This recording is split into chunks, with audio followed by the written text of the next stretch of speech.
बिहार पंचायत चुनाव को लेकर अब सरगर्मी तेज हो गई है। गांव, मोहल्ले, शहर सभी जगह अब डुगडुगिया बजना शुरू हो गई है। लोगों की जमवाड़ा शुरू हो गई है, पंचायत बैठना शुरू हो गई है। हर जगह प्रत्याशी अब अपने गुण की गुणगान करना शुरू कर चुके हैं और इधर राज्य निर्वाचन आयोग और राज्य सरकार भी अब बिल्कुल चुनाव कराने के लिए कमर कसकर तैयार है। जैसा कि आप जानते हैं कि चुनाव की तिथियों का ऐलान हो चुका है, अब केवल बाकी है आपके लिए अधिसूचना जारी होना। अधिसूचना भी 24 अगस्त को जारी हो जाएगा और उसके बाद बिहार में पंचायत चुनाव को लेकर आचार संहिता भी लागू हो जाएगा। नमस्कार, 24 अगस्त को राज्य निर्वाचन आयोग के द्वारा अधिसूचना जारी कर दिया जाएगा और बिहार में फिर से आचार संहिता लागू हो जाएगा और तमाम तैयारियां पूरी कर ली गई है। अब केवल इंतजार है अधिसूचना जारी होने का। आपको बता दें कि पंचायत चुनाव को लेकर चुनाव चिन्ह आवंटित हो गए हैं कि कौन कौन चुनाव चिन्ह रहेगा, किस पद के लिए क्या चुनाव चिन्ह होंगे।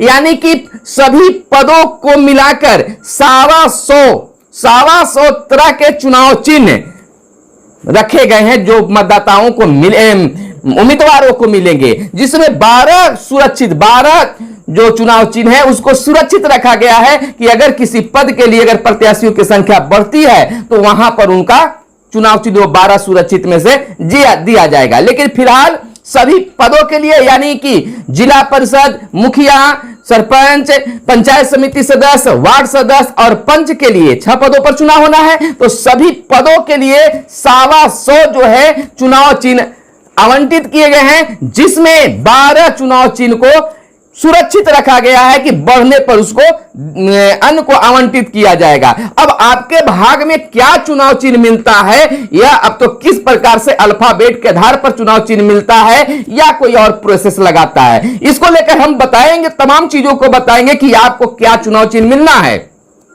चुनाव में बहुत बड़ी मायने चुनाव चिन्ह का होता है। चुनाव में सबसे बड़ा मायने रखता है आपका चुनाव चिन्ह और दूसरा मायने रखता है आपका नाम कि आपका नाम कितने नंबर पर है।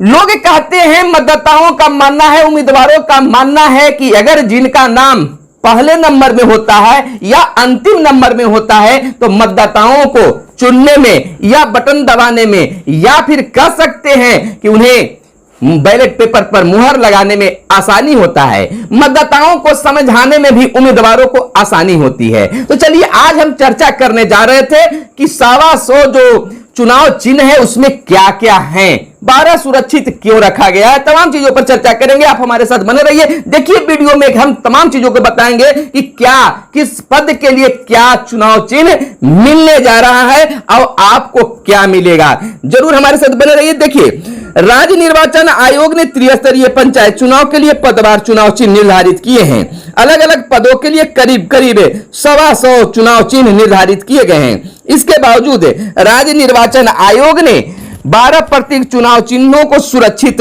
यानी रिजर्व रखे हुए हैं। आवश्यकता पड़ने पर इन्हें भी उपयोग में लाया जा सकेगा और किसी प्रत्याशी की आवंटित किया जाएगा। आयोग से मिली जानकारी के अनुसार इस वर्ष मार्च महीने में ही प्रतीक के चिन्ह निर्धारित किए गए थे। ग्राम पंचायत सदस्य का चुनाव लड़ने वाले प्रत्याशियों के लिए गेहूं की बाली, पीपल का पत्ता, घड़ा, चश्मा, कुल्हाड़ी, टेबल फैन और नाव समेत 20 प्रतीक चिन्ह निर्धारित किए गए हैं। इधर मुखिया पद के प्रत्याशियों को लिए मोतियों की माला, ढोलक, कलम दवात, टेम्पो, पूल, बैगन, मोर, हंसिया, कैमरा, ब्रश और डीजल पंप समेत 36 प्रकार के चुनाव चिन्ह आवंटित किए जाएंगे। जबकि ग्राम कचहरी के पंच के लिए गुड़िया, चापाकल, कुर्सी, टॉर्च, सीढ़ी, तराजू, डमरू के साथ साथ बल्ला और कबूतर जैसे चुनाव चिन्ह निर्धारित किए गए हैं। इधर आपको बता दें कि पंचायत समिति सदस्य के प्रत्याशियों के लिए नारियल, चारपाई, कप, प्लेट, कंघा, बरगद का पेड़, कुदाल जैसे चुनाव चिन्ह के साथ मैदान में उतरेंगे। इसके अलावा जिला परिषद सदस्यों के लिए पतंग, लेडीज पर्स, लेटर बॉक्स, ताला चाबी, मक्का, pressure cooker, rail engine, slate समेत 20 प्रकार का चुनाव चिन्ह बनाए गए हैं। इसके आधार पर प्रत्याशी मैदान में अपनी जगह बनाएंगे। इस चुनाव चिन्ह के अतिरिक्त करीब दर्जन भर चुनाव चिन्ह आयोग ने रिजर्व पर रखे हैं। इन रिजर्व चुनाव चिन्ह में कोट जोड़ा, हिरन, अलमीरा, अंगूठी, सेख, बिपकेश, मुर्गा, लिफाफा, हैंगर, तरही, कछुआ और गुब्बारा है। आयोग से मिली जानकारी के अनुसार इन रिजर्व प्रतीक चिन्ह का उपयोग विशेष परिस्थिति में एक से अधिक श्रेणियों में चुनाव लड़ने वाले प्रत्याशियों की संख्या अधिक होने पर किया जाएगा।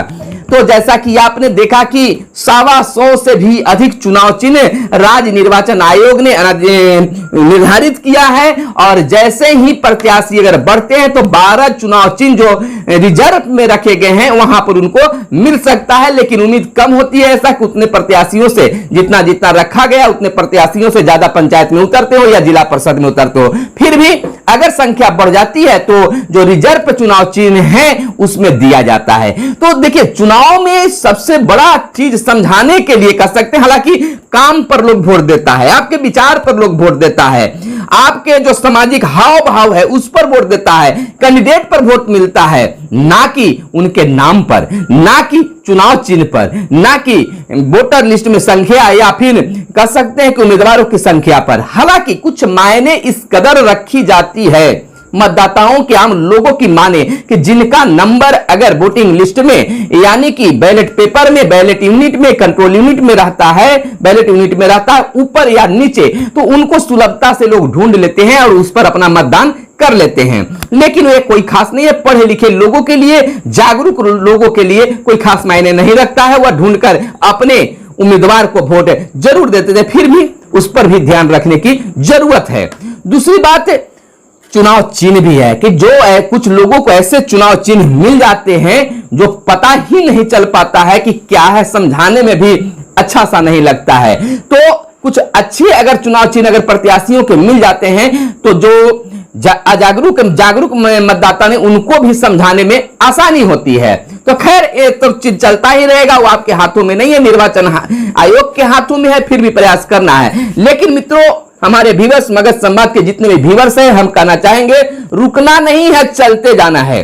चाल उस तरह से चलनी है कि जीत तक पहुंचना है। तेज गति में भले ही न चले, कछुआ चाल में ही चले, लेकिन सभी मतदाताओं से आप तमाम उम्मीदवारों को मिलना जरूरी है। क्योंकि अगर जब तक उम्मीदवारों से मिलकर आप अपने विचार को उनके सामने नहीं रख पाएंगे तो वो आपको वोट कैसे देंगे। आपको समझाना होगा कि आपको लोग वोट क्यों दे।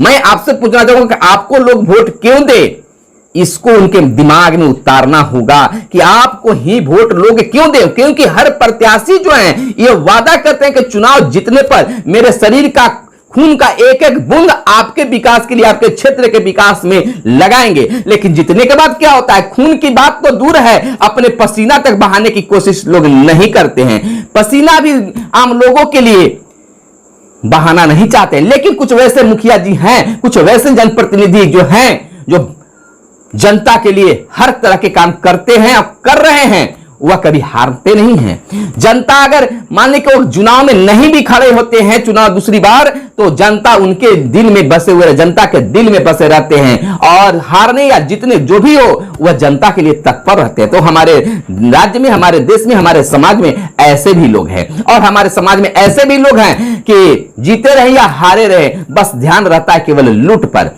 बस हम जीते हैं, खर्च किए हैं तो हम लूटेंगे ही। खैर उनका अलग बात है, और जो समाज में बने रहने के लिए करते हैं उनकी बात अलग है। देखिए, काम करने वाले को बचत भी होता है, जो काम करेगा वो कमाएगा भी। इस नीति पर काम करिएगा तो निश्चित तौर पर। तो फिर भी मैं आपसे कहना चाहूंगा अपने व्यूअर से, जो उम्मीदवारी अपना तय करना चाहते हैं, चाहे वार्ड से हो या मुखिया से हो या किसी अन्य पद से भी हो, आप मतदाताओं से प्रतिदिन मिले, रूटीन बनाएं। मतदाता सूची जो पहले का भी अभी प्रकाशित नया नहीं हुआ है, पहले का ही रखे, और प्रत्येक वार्ड में एक वार्ड का चयन एक दिन में करें और पहले उस वार्ड के मुख्य व्यक्ति से पहले चरण में, प्रथम चरण में रखें सभी वार्ड को। अगर आपके पंचायत में 20 वार्ड हैं तो एक वार्ड से शुरू करें, एक वार्ड से शुरू करें तो एक वार्ड में जो प्रमुख व्यक्ति है उससे मिले। इसी तरह से 20 वार्ड में, और उसके बाद में आम लोगों से मिलना शुरू करें। अगर इस तरह से रूटीन बना के लोगों से मिलना शुरू कीजिएगा तो प्रत्येक मतदाता से आप चुनाव आते आते मिल लीजिएगा, अपनी बातों को उनके सामने